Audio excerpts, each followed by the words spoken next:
MSME founders, आपको क्या लगता है कि वो कौन सी मिस्टेक रिपीटिटिवली करते हैं जिनकी वजह से उनकी ऑर्गेनाइजेशन स्केल नहीं हो पाती है? एमएसएमई ओनर्स जो होते हैं वो ऑर्गेनाइजेशन चलाते हैं पैसा कमाने के लिए। अच्छा। और आई वुड सजेस्ट कि उसको पहला मोटिव रखना चाहिए एक अच्छा ऑर्गेनाइजेशन बनाना। आप जो लीडरशिप की बात कर रहे थे, तो आपका खुद का लीडरशिप मंत्र क्या है?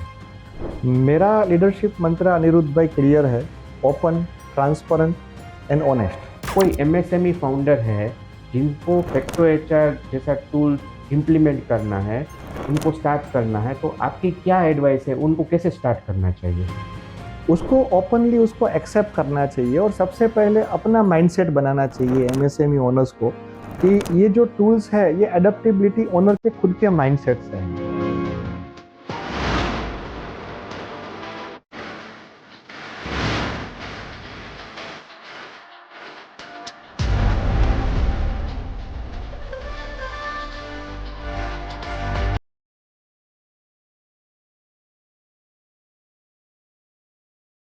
Hey folks, welcome to Insight with Anirudh.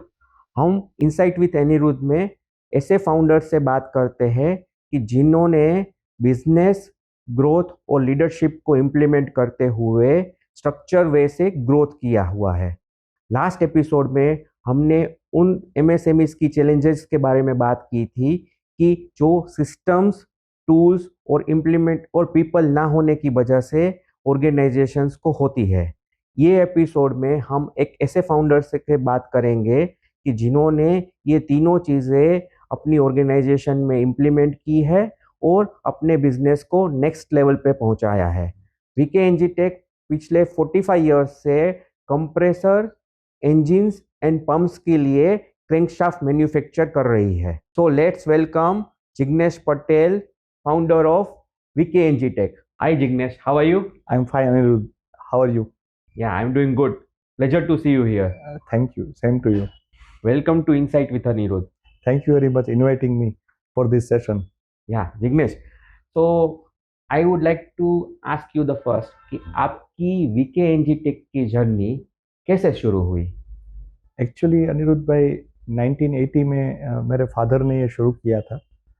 और तब वो पहले सर्विस करते थे कंपनी में, क्रैंकशाफ्ट मैन्युफैक्चरिंग कंपनी में एज ए फॉरमैन, और बहुत जीरो से ये शुरू हुआ था। तो 1996 में मेरे फादर ने वो कंपनी का छोड़ दिया।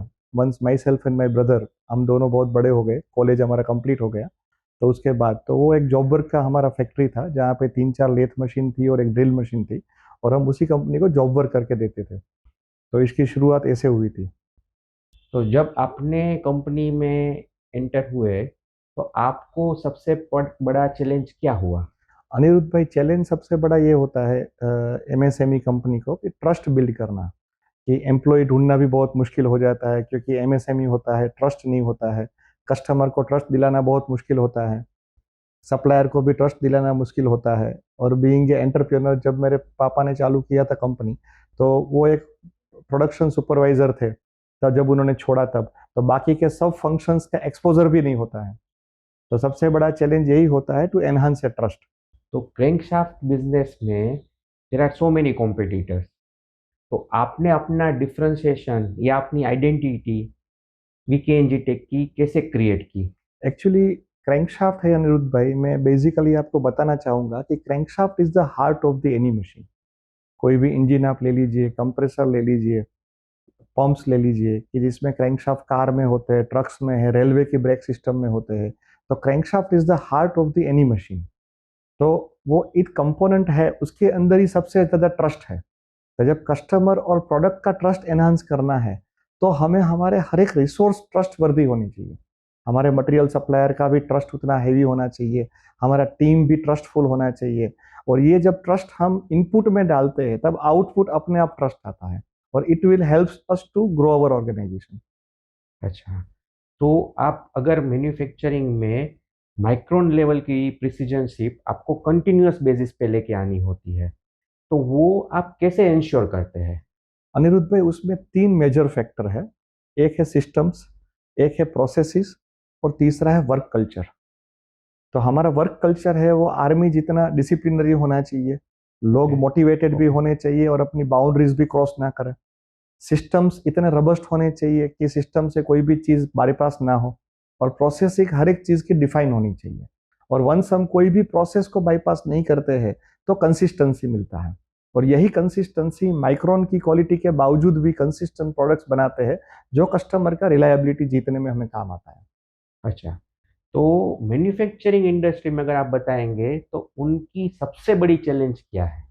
मैन्युफैक्चरिंग इंडस्ट्रीज में सबसे बड़ी चैलेंज है टू स्केल, क्योंकि नॉर्मली दूसरे बिजनेसेस होते हैं उसमें फंक्शंस कम होते हैं, जैसे ट्रेडिंग है तो आपको बाई करना है और सेल करना है, मगर मैन्युफैक्चरिंग है तो कंपोनेंट को प्रोड्यूस करना है, तो उसके पीछे का बैकवर्ड इंटीग्रेट्स जो भी है कि सप्लाई चेन मैनेजमेंट है, पीछे जो रॉ मटेरियल सप्लायर का भी ध्यान रखना है। जैसे अभी मैं आपको एक एग्जांपल दूं कि अभी ये वॉर हो गया, तो वॉर की वजह से गैस का प्रॉब्लम हो गया, तो गैस का जो मेरी फर्नेसेस है, मेरे फोर्जिंग प्लान वाले, उसको गैस लगता है, तो उसकी फोर्जिंग की सप्लाई अनइवन हो जाएगी, उसका डिस्ट्रप्शन है, उसकी वजह से मैं मेरे कस्टमर को ये नहीं बोल सकता कि आपको इन टाइम मटेरियल नहीं मिलेगा। दूसरा कि जब हम प्रोसेसेस बाईपास नहीं कर रहे, हमारे हर एक सप्लायर बहुत थरोली सिस्टमेटिकली प्रूवन है, ऑडिटेड है, हमारे सप्लायर 20-20 साल से हमारे साथ है, तो हम ऐसा भी नहीं कर सकते कि ओवरनाइट किसी और से ले ले। तो ये चीज में हमें बहुत ही माइन्यूटली और प्रोसाइजली हमारे हर एक रिसोर्स के ऊपर वॉच रखना है। जियोपॉलिटिकल सिचुएशन का भी इफेक्ट आ जाएगा उसके ऊपर। फिर वहाँ पे मैन पावर है, तो मैन पावर में भी जैसे कोविड जैसा सिचुएशन आ गया, तो वो कंडीशन में हमें मैन पावर को कैसे रिटेन करना है, उसकी एंड टू एंड चैलेंजेस को हमें इंश्योर करना है। ये सब चीजें जो है उसको मैन्युफैक्चरिंग में कैटर करना है।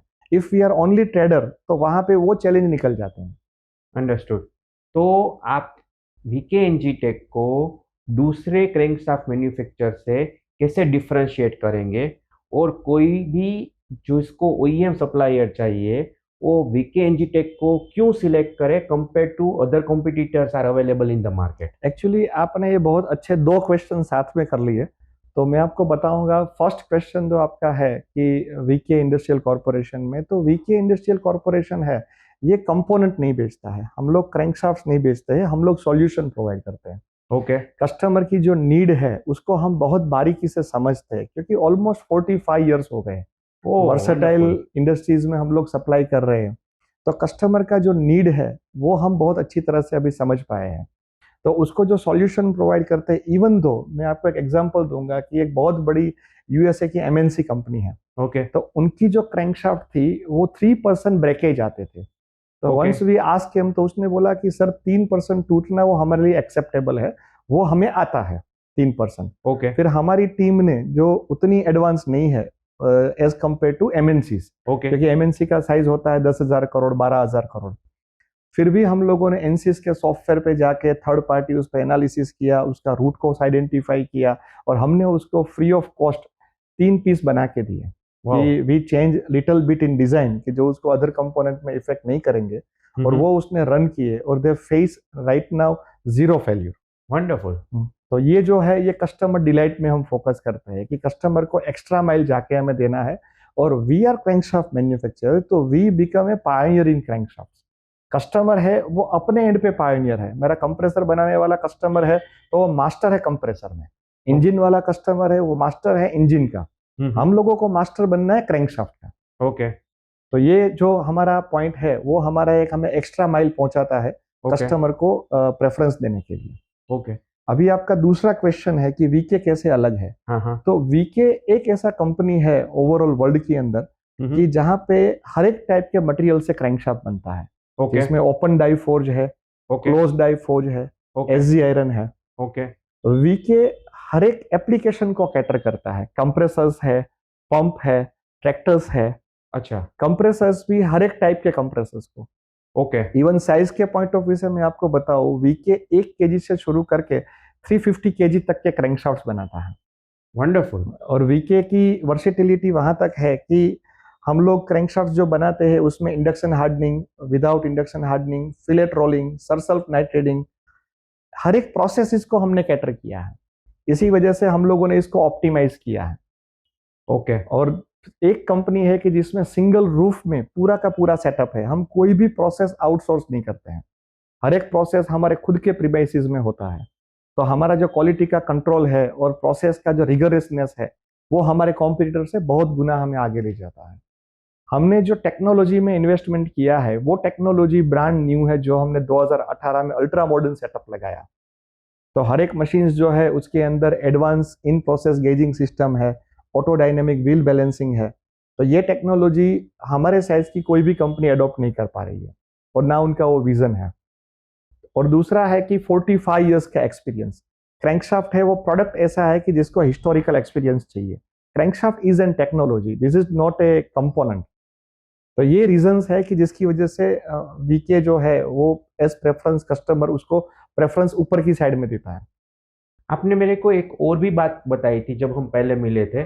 आपने मेरे को बताया था कि VK works as a partner with customers, उनका कॉम्पिटिटर कभी नहीं बनती है। Yes exactly. तो वो चीज थोड़ी आप डिटेल में बताएंगे? उसमें ऐसा है अनिरुद्ध भाई कि नॉर्मली क्या होता है कि कंपोनेंट सप्लायर होता है वो अपने बायर को, अपने सप्लायर को, हर एक को डिफरेंट नजरिए से देखता है। We treat entire circle as a family, कि कस्टमर है वो भी हमारा एक फैमिली मेंबर है, हमारा सप्लायर है वो भी फैमिली मेंबर है। तो कस्टमर को हम लोग क्रैंकशाफ्ट देते हैं तो उसका जो स्पेयर मार्केट होता है उसको हम कभी डिस्टर्ब नहीं करते। जैसे हम किसी ओईएम कंपनी को देते हैं और वो ओईएम कंपनी इंडियन रेलवेज को सप्लाई कर रहा है, तो हम इंडियन रेलवेज की स्पेयर रिक्वायरमेंट में पार्टिसिपेट नहीं करेंगे। वो Okay. उनका बिजनेस है, we safeguard their businesses. Okay. तो हम लोग उसको वहां पे एक फैमिली मेंबर गिनते हैं। और जब भी जियोपॉलिटिकल सिचुएशन चेंज होते हैं, कस्टमर के फाइनेंशियल डिस्टर्ब हो जाते हैं, तो वो केस में भी हम वो नहीं देखते हैं कि हमें पेमेंट नहीं मिलता है। कई दफा ये होता है कि कस्टमर की खुद की डिमांड कम हो जाती है। मैं आपको एक एग्जांपल देता हूँ। One of the renowned organisation in India, ये जो बहुत बड़ी ब्रांड लेके बैठे हैं, उसने लास्ट 15 साल से कंप्रेसर्स बनाने बंद कर दिए। अच्छा। ड्यू टू उनका एक इंटरनल डिसीजन था। But they have supplied their compressor to defence, submarines, aerospace applications में। तो अभी उनका जो रिक्वायरमेंट है वो साल का 25 क्रैंकशाफ्ट है, even though we are supplying with the same price. पहले कितना था वो? पहले वो था, वो पर मंथ 1000 पीस था। अभी साल का 15 है, 25 है, 20 है। मगर हम लोग उसको इसलिए देते हैं कि उसका कस्टमर है, वहां तक हमारा रिस्पॉन्सिबिलिटी है कि वंस किसी ने वो कैपेक्स इन्वेस्ट किया है तो क्रैंकशाफ्ट का रिक्वायरमेंट आएगा, तो हम ये नहीं बोल सकते कि ये 15-20 है तो हम नहीं बनाएंगे। तो हम कस्टमर डिलाइट और कस्टमर के कस्टमर का भी क्वालिटी एश्योरेंस करते हैं। तो हम ये सोचते हैं कि एंड ऑफ द एंड जो यूजर है उसका उसके अंदर प्रॉपरली बेनिफिट मेंटेन रहना चाहिए। और we deliver this kind of values to our customers. And that is how VK is growing multiple folds. आप बोल सकते हैं ये चीज मगर उसमें मैं थोड़ा सा भगवत गीता में भी बिलीव करता हूँ। तो ग्रो होना वो तो डेस्टिनी है, मगर काम करना वो हमारा कर्म है।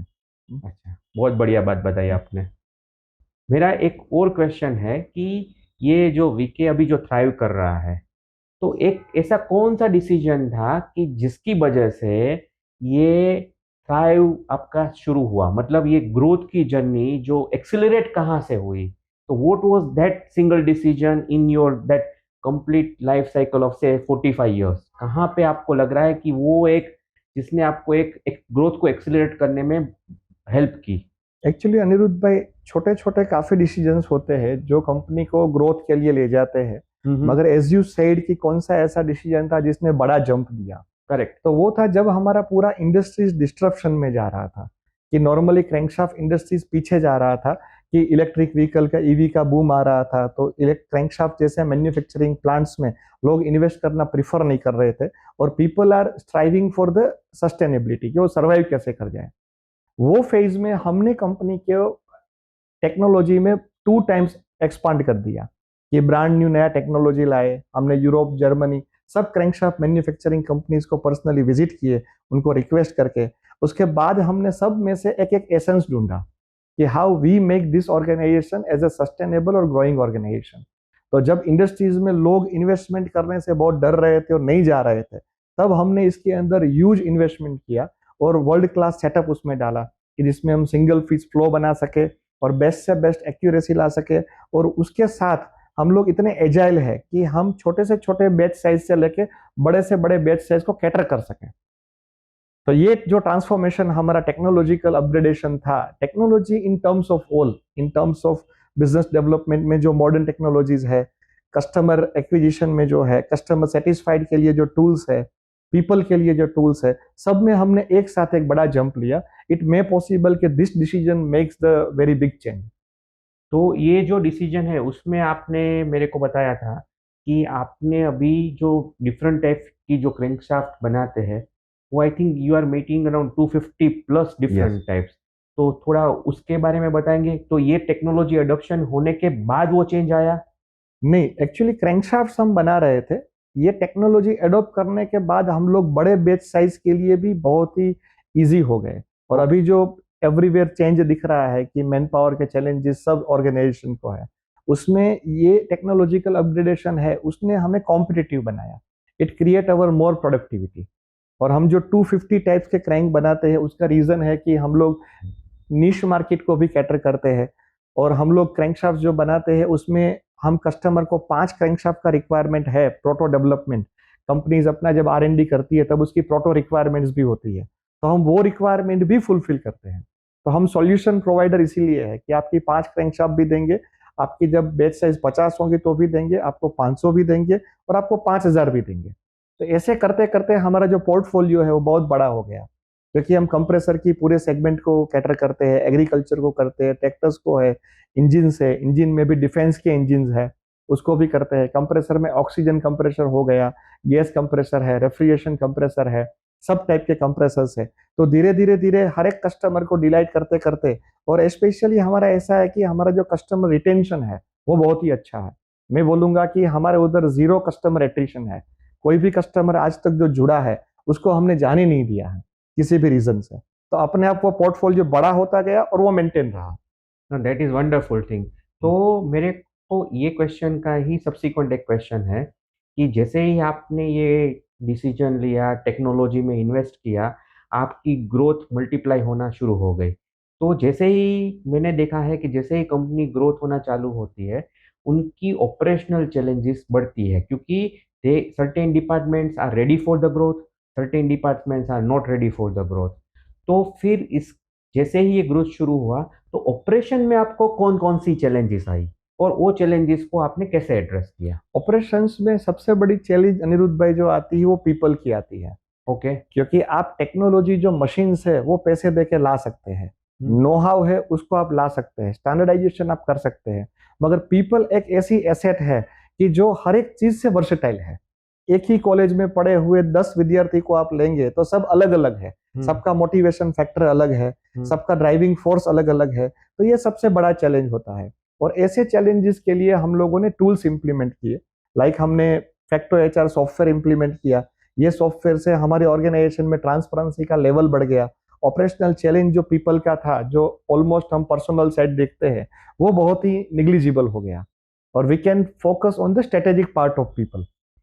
ओके। तो आप मेरे को ये बताएं कि आपने ये जो टीम बिल्ड की, जो लीडरशिप टीम बिल्ड की, वो कैसे की? टीम बिल्डिंग के लिए सबसे बड़ा और अच्छा मंत्र है वो है ट्रांसपेरेंसी. जब ट्रांसपेरेंसी आता है ऑर्गेनाइजेशन के अंदर कि हर एक बंदे को ये लगता है कि ऑर्गेनाइजेशन सबके लिए एक ही दृष्टि रखता है, तो अपने आप टीम का कॉन्फिडेंस आता है. हम जब उसका ट्रस्ट जीत पाते हैं तो टीम अपने आप उतना उसका ट्रस्ट हमें देना शुरू करती है. तो वो ट्रस्ट एनहांसमेंट के लिए ट्रांसपेरेंसी, और ट्रांसपेरेंसी के लिए ऐसे सॉफ्टवेयर जो फैक्टो HR है कि जहाँ पे सैलरी प्रोसेस एवरीथिंग ट्रांसपेरेंट है. हमारे किसी भी एम्प्लॉय को हम ये नहीं बोलते कभी कि ये सैलरी तो किसी को बताना मत. हमारी जो पॉलिसीज है वो स्टैंडर्ड है और वो कंपनी के हर एक कर्मचारी के लिए है, चाहे छोटा सा छोटा हमारे उधर आने वाला गेट कीपर हो या बड़े से बड़ा मैनेजर हो. तो सबके लिए जो पॉलिसी है वो ट्रांसपेरेंट है, रिटन डाउन है, और वो implemented by facto HR software है, ताकि उसका कंट्रोल जो है वो भी कहीं पे भी पार्शियल ना रहे. तो nobody is biased treatment, everybody is the same treatment.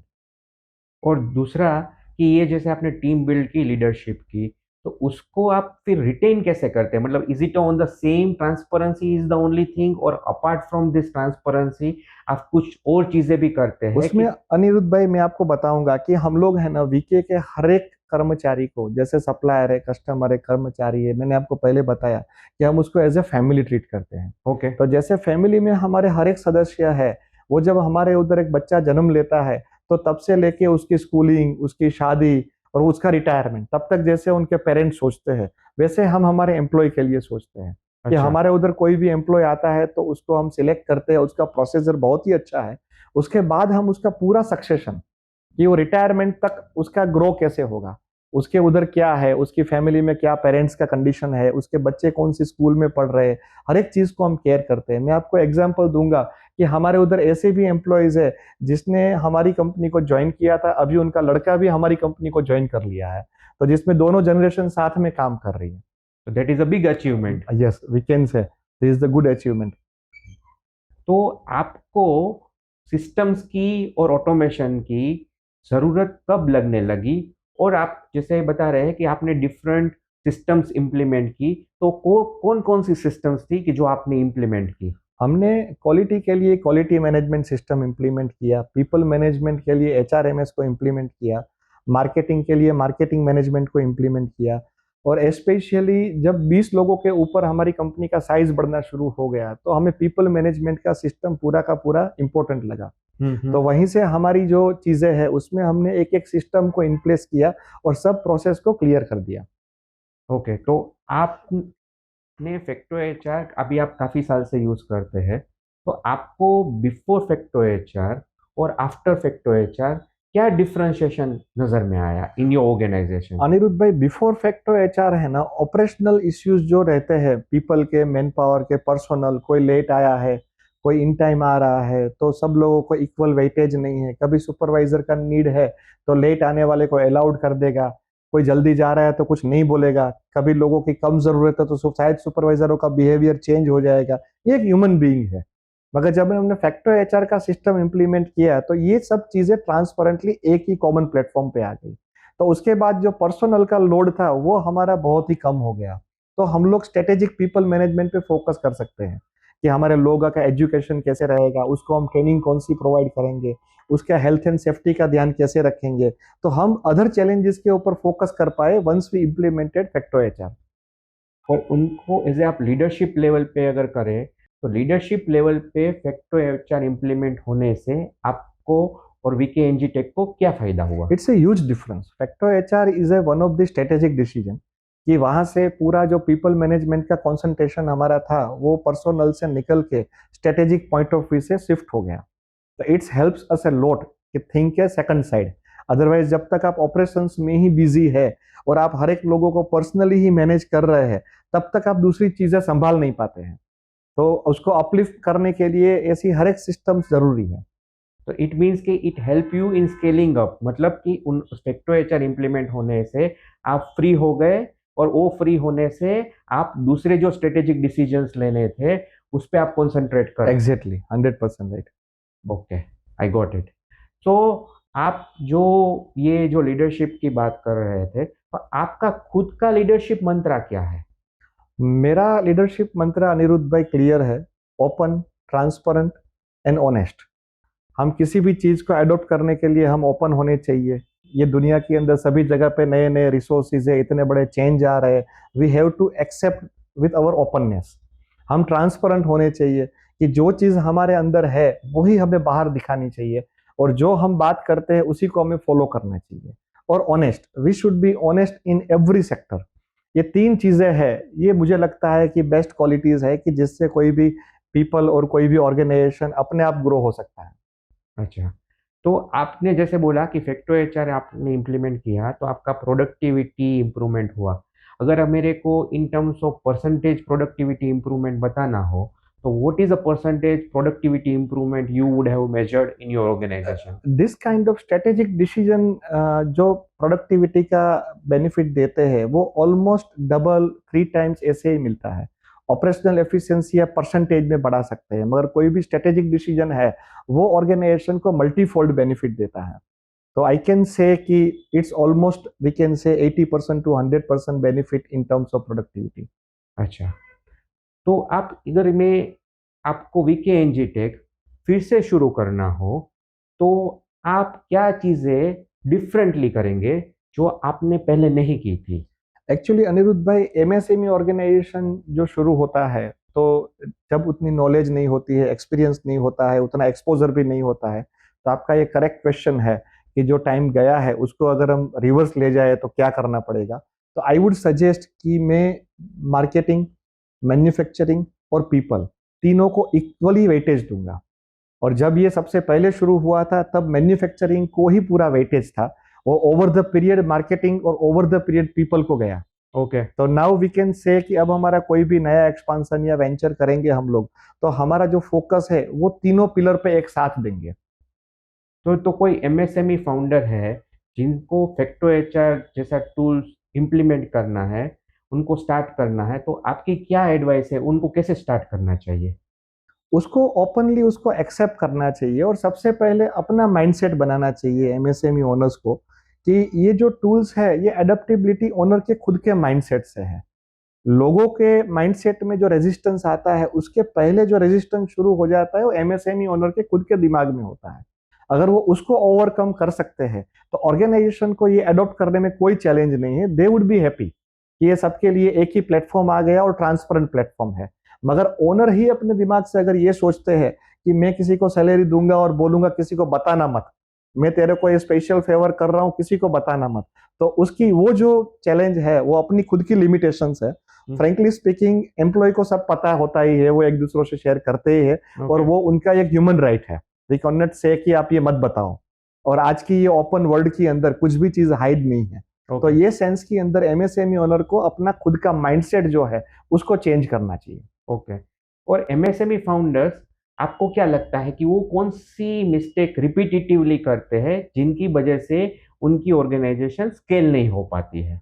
उसके लिए मुझे ये लगता है मेरे एक्सपीरियंस से कि एमएसएमई ओनर्स जो होते हैं वो ऑर्गेनाइजेशन चलाते हैं पैसा कमाने के लिए। अच्छा। और आई वुड सजेस्ट कि उसको पहला मोटिव रखना चाहिए एक अच्छा ऑर्गेनाइजेशन बनाना है। ऑर्गेनाइजेशन अच्छा बनेगा, बड़ा होगा, अपने आप पैसे आएंगे। मगर इनका जो फोकस होता है वो पैसों के ऊपर बहुत ज्यादा होता है, तो वो हर एक चीज अपने हाथ में रखेंगे, कोई भी चीज डेलीगेट नहीं करेंगे, अपने लोगों को ट्रस्ट नहीं करेंगे, कस्टमर को ट्रस्ट नहीं करेंगे, सप्लायर को नहीं करेंगे। तो उसकी जो ग्रीड है वो उसको वहां से उसकी नजर हटने ही नहीं देती। और मैं इसीलिए भगवत गीता को बिलीव करता हूं कि फल का ध्यान मत रखो, अपना कर्म करो। जब अच्छा ऑर्गेनाइजेशन बनाने के लिए वो कर्म करेंगे तो आई एम डेम श्योर कि हर एक ऑर्गेनाइजेशन अपने आप बड़ी होगी, सस्टेनेबल होगी और बहुत लार्ज स्केल पे जाएगी। तो फैक्टो एचआर टूल ने आपकी ऑर्गेनाइजेशन में क्या वैल्यू क्रिएशन किया है? फैक्टो एचआर ने हमारा जो ट्रस्ट बिल्ड करने का फॉर्मूला है कि हम हमारे लोगों में, सप्लायर में, सब में ट्रस्ट एस्टैब्लिश करते हैं। तो ये हमारा जो इंटरनल फैमिली है वो फैमिली में हर एक मेंबर को ट्रस्ट है कि मैं जितना कैपेबल हूं उतना मुझे मिलेगा और वो मेरे हाथ से कोई छीन नहीं सकता। ये जो ट्रस्ट बिल्ड करने का और उनका खुद का भरोसा, वो जीतने के लिए ये टूल हमें बहुत ही अच्छा और हेल्पफुल हुआ। ओके तो आप ये, अभी मैं एक जनरल क्वेश्चन पूछना चाहूँगा कि आपको मैन्युफैक्चरिंग इंडस्ट्रीज का, एमएसएमईज का, इंडिया का फ्यूचर कैसा लगता है? बहुत ही बड़ा है अनिरुद्ध भाई। इंडिया का फ्यूचर, आई वुड से कि India is the growth engine for upcoming time. पूरे वर्ल्ड को मैन्युफैक्चरिंग के लिए इंडिया आना पड़ेगा। After Covid India is the biggest second supply chain, कि जिसको हम ये बोलेंगे कि चाइना तो है ही इतना बड़ा, मगर इंडिया भी पीछे नहीं है अभी। दूसरा पॉइंट है कि इंडिया के अंदर जो इंजीनियरिंग इंडस्ट्रीज है, कास्टिंग है, फोर्जिंग है, मशीनिंग है, मैन्युफैक्चरिंग है, ये इंडस्ट्रीज ऐसी है कि जिसको हिस्टोरिकल नॉलेज चाहिए। तो इंडिया के पास ये हिस्टोरिकल नॉलेज है और जब दुनिया को जरूरत है सेकंड सप्लाई चेन की, तो इंडिया से अच्छा उसके पास ऑप्शन नहीं है। तो एमएसएमई फाउंडर जो मैन्युफैक्चरिंग सेक्टर्स में है, आप उनको क्या एडवाइस देना चाहेंगे? मैं एमएसएमई फाउंडर्स को ये एडवाइस करूंगा कि वो honestly customer centric thought process अपनी बनाए और मार्केट को सही तरह से समझे, बदल के समय को अडॉप्ट करे। जितना मॉडर्नाइजेशन आ रहा है, मॉडर्न टूल्स आ रहे हैं, अभी तो एआई भी शुरू हो रहे हैं, तो ऐसे सब टूल्स से दूर भागने की बजाय उसको अडॉप्ट करें। इसको अडॉप्ट करने से ही उसका काम बहुत ही आसान हो जाएगा, स्केलेबल हो जाएगा। और अगर मैं एक क्वेश्चन और करूं कि लोगों को वीके एनजी टेक को क्यों याद रखना चाहिए? वीके एनजी टेक को याद रखने के लिए अनिरुद्ध भाई सबसे अच्छा रीजन ये है कि एथिकल प्रैक्टिसेस से भी अच्छे ऑर्गेनाइजेशन बन सकते हैं। क्रैंकशाफ्ट जैसे क्रिटिकल कंपोनेंट में मेरा खुद का एक्सपीरियंस है, मैं आपको नाम नहीं बताऊंगा, मगर इंडिया की एक बड़ी कंपनी के मैनेजर ने मुझे बताया था कि आप राजकोट नाम निकाल दो तो मैं आपको पीओ दूंगा, क्योंकि मेरी टॉप मैनेजमेंट राजकोट को एक्सेप्ट करने को तैयार नहीं है।